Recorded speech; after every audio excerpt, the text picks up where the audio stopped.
नमस्कार. नमस्कार. मी Rupesh गालमे, frozen seeds प्रतिनिधी महाराष्ट्र. तर आज आपण इथं गणेश साबळे यांच्या प्लॉटवरती आलेलो आहोत. त्यांनी फ्रोजन सीड्सचं आपल्या कंपनीचं फॅट बॉय जे कडवळ आहे तर ते त्यांनी त्यांच्या शेतामध्ये लावलेलं आहे. तर त्यांच्याकडूनच फॅट बॉयविषयी प्रतिक्रिया जाणून घेऊया. नमस्कार. नमस्ते. तुमचं गाव आणि मोबाईल नंबर नाव पूर्ण सांगा.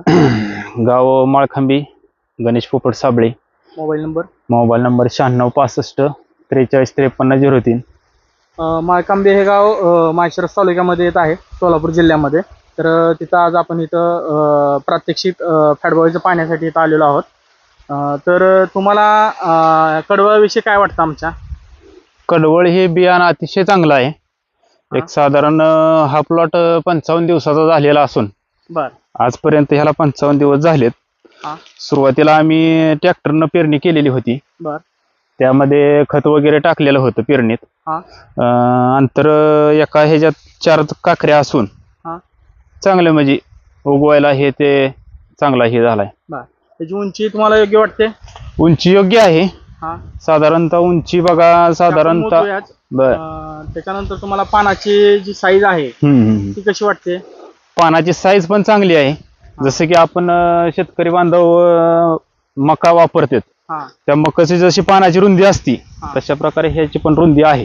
आणि आपण साधं जे कडवळ करतो त्या साध्या कडवळापेक्षा हे चांगलंच बेटर आहे. कारण त्याला अशी रुंदी किंवा त्याचं चिपाड ताड जे म्हणतो आपण तसं येत नाही. कारण ते लहान असतं, ते कापायला तोडणी करायला पण अतिशय जरा थोडं हीच आहे.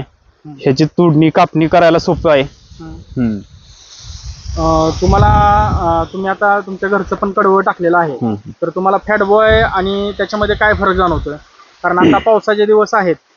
तुम्ही बोलताय 55 दिवस झाले आपल्या ह्या प्लॉटला फॅट बॉयच्या. तर तुम्हाला त्या प्लॉटमध्ये आणि ह्या प्लॉटमध्ये काय फरक जाणवलाय? साधं कडवळ टाकल्यानंतर दिवस जास्त लागतात. साधारणतः 3 महिने तरी कालावधी लागतो जनावरांना त्याचा चारा. 90 दिवस तरी किमान लागतात. आज हा 55 ते 60 दिवसाचा प्लॉट आहे. तुम्ही आता जरी घालायला जनावरांना चालू केलं तरी हिरवा चारा म्हणून उपयोगी ठरतंय. आणि दुसरी गोष्ट, आता पावसाळ्याचे दिवस असल्या कारणानं साधं जे कडवळ असतं ते जास्ती करून पडतं. हा जे आहे ते अजिबात पडत नाही. म्हणजे तुमचं असं मत आहे, तर एवढा पाऊस झालेला आहे तरी सुद्धा हे पावसात पूर्णपणे उभा आहे, पडलेलं नाहीये. त्यामुळं ते चाऱ्याचं नुकसान जे आहे ते आपल्या फॅटबॉय ह्या पिकामध्ये होत नाहीये, अदर कडवळामध्ये होतंय. अदर कडवळामध्ये होतच. ओके. ह्याची उंची